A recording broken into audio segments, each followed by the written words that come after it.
Seja muito bem-vindo ao nosso canal de notícias do Palmeiras. É um prazer tê-lo aqui conosco. Antes de mergulharmos nessa discussão que promete dar o que falar, não se esqueça de se inscrever no canal e ativar as notificações para ficar por dentro de tudo que envolve o nosso Verdão. Agora, vamos ao que interessa. O nome do Palmeiras voltou a ecoar em escala mundial. E novamente o tema é aquele que mexe com a alma de qualquer torcedor alviverde: o Mundial de 1951. A polêmica, que parecia adormecida nos últimos meses, reacendeu, depois de publicações nas redes sociais oficiais da CONMEBOL que colocaram mais uma vez o título histórico conquistado pelo Verdão em xeque.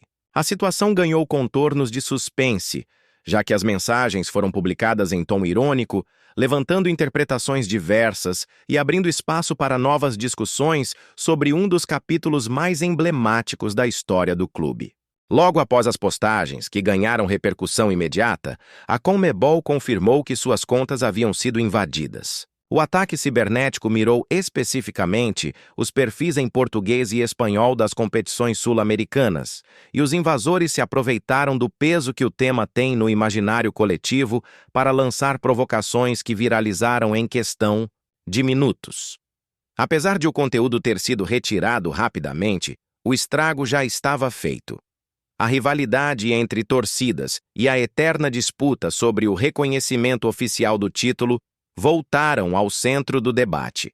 Diante da repercussão, a FIFA foi obrigada a se pronunciar novamente sobre o assunto. A entidade máxima do futebol manteve a posição que adota há anos.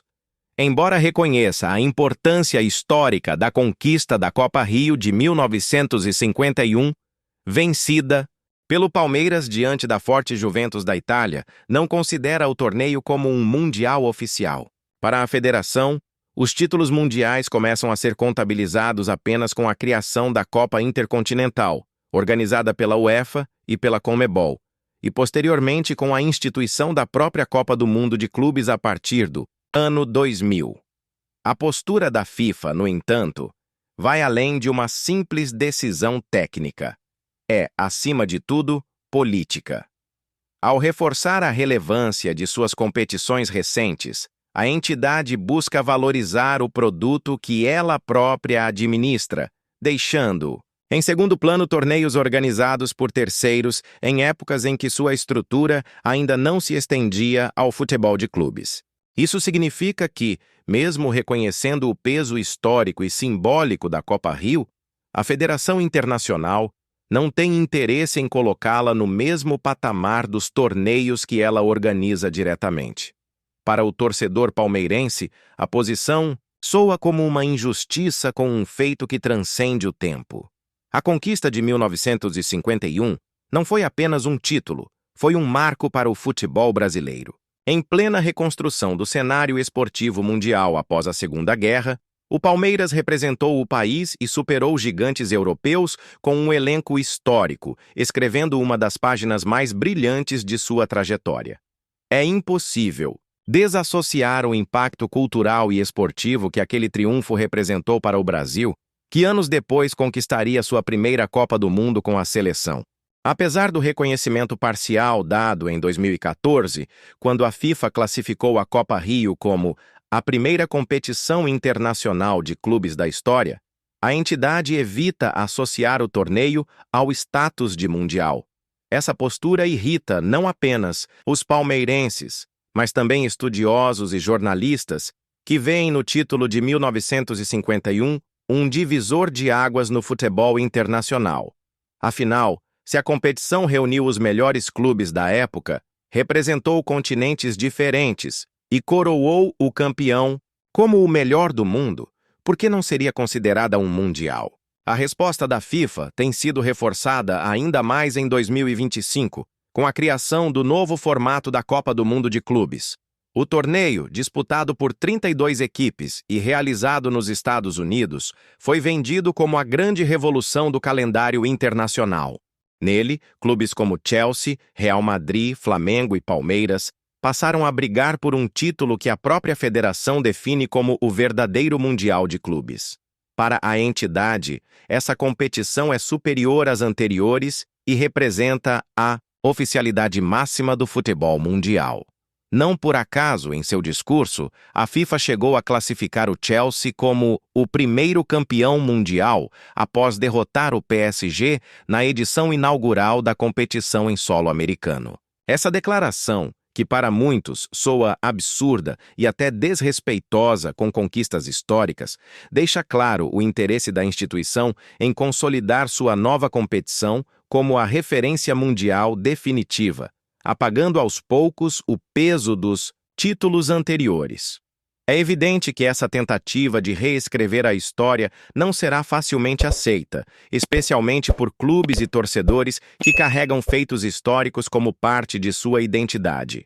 No caso do Palmeiras, a luta pelo reconhecimento do Mundial de 1951 vai além de um papel timbrado da FIFA. É uma questão de honra, de respeito e de valorização de uma epopeia que marcou gerações. Negar a grandiosidade daquele feito é ignorar a trajetória de um clube que sempre esteve à frente de seu tempo e que ajudou a elevar o futebol brasileiro ao mais alto patamar. Enquanto isso, a rivalidade entre torcidas se acirra cada vez que o assunto vem à tona. Os adversários se aproveitam da postura da FIFA para provocar o Verdão, enquanto os palmeirenses defendem com unhas e dentes a legitimidade de sua conquista. Esse embate constante mostra o quanto o Mundial de 51 extrapola os limites do campo e se tornou um símbolo de identidade, orgulho e resistência alviverde. Dentro do clube, a diretoria segue firme em sua defesa. Leila Pereira, presidente do Palmeiras, já deixou claro em mais de uma ocasião que não abrirá mão de reivindicar a importância do título de 1951. Para ela, a luta é uma forma de preservar a história e de mostrar ao mundo o tamanho do Palmeiras. Essa postura firme da dirigente reflete o sentimento da torcida, que não aceita ver a conquista tratada como algo menor ou irrelevante. O técnico Abel Ferreira, embora mais focado no presente e nas competições atuais, também já se manifestou em defesa do título.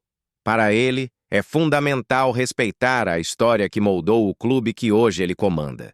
Afinal, cada vitória do passado abriu caminho para que o Palmeiras chegasse ao patamar em que está atualmente, como uma das maiores potências do futebol sul-americano e mundial. Em paralelo, a mídia esportiva segue dividida em linhas bem claras e que, ao mesmo tempo, se entrelaçam quando o assunto é o Mundial de 1951 do Palmeiras. De um lado, estão os veículos que ecoam fielmente o discurso da FIFA, afirmando que apenas as competições criadas e organizadas pela própria entidade devem ser consideradas como títulos mundiais de clubes. Esses meios de comunicação sustentam que, apesar da grandiosidade da Copa Rio e da relevância do feito do Verdão naquela época, o torneio não pode ser colocado na mesma prateleira dos campeonatos que já nasceram sob a chancela da Federação Internacional. Para esse grupo, a história não pode ser reinterpretada, mas sim respeitada de acordo com os critérios oficiais.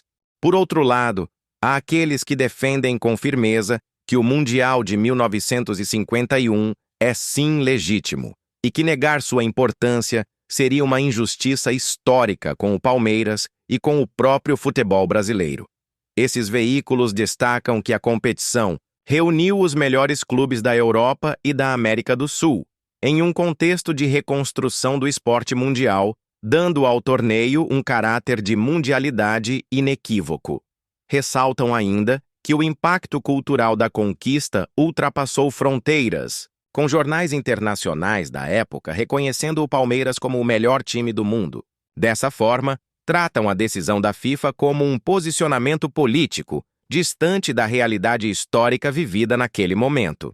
Entre essas duas correntes, surge ainda um terceiro grupo de analistas e jornalistas que prefere adotar um discurso mais equilibrado. Para eles, a Copa Rio de 1951 não pode ser ignorada ou diminuída, mas também não deve ser equiparada, sem ressalvas, aos formatos posteriores organizados pela FIFA. Esse segmento argumenta que é possível reconhecer a grandiosidade da conquista e tratá-la como um título mundial em essência, ainda que ela não tenha sido organizada diretamente pela entidade máxima do futebol. Esse ponto de vista busca conciliar a paixão do torcedor com a rigidez das instituições, mas acaba não satisfazendo totalmente nenhum dos lados. O fato é que, independentemente da chancela oficial da FIFA, o Mundial de 1951 continuará sendo celebrado como tal por quem veste verde e branco. A Copa Rio foi disputada, vencida e eternizada como a consagração de um Palmeiras gigante, que ousou desafiar e derrotar a poderosa Juventus diante de um Maracanã lotado. Nenhum documento ou discurso será capaz de apagar essa lembrança. O reconhecimento popular e histórico é muitas vezes maior do que o institucional. O futebol se constrói de memórias, conquistas e emoções que não cabem em regras burocráticas. Para a torcida do Palmeiras, 1951 é mundial, porque foi vivido, comemorado e transmitido como tal. Esse sentimento é inegociável e continuará sendo passado de geração em geração como herança imortal do clube. Em resumo, a FIFA pode até tentar colocar suas competições no centro do mapa, mas jamais apagará a história que o Palmeiras escreveu em 1951. Enquanto houver palmeirenses, haverá quem defenda, celebre e mantenha viva a lembrança daquele título que orgulha não apenas o Verdão, mas também o futebol brasileiro. E agora eu quero saber, na sua opinião, torcedor, a postura da FIFA em relação ao Mundial de 51 é uma injustiça com o Palmeiras, ou a entidade está apenas protegendo seus próprios interesses? Deixe seu comentário e vamos juntos debater esse tema que nunca deixa de incendiar a paixão alviverde.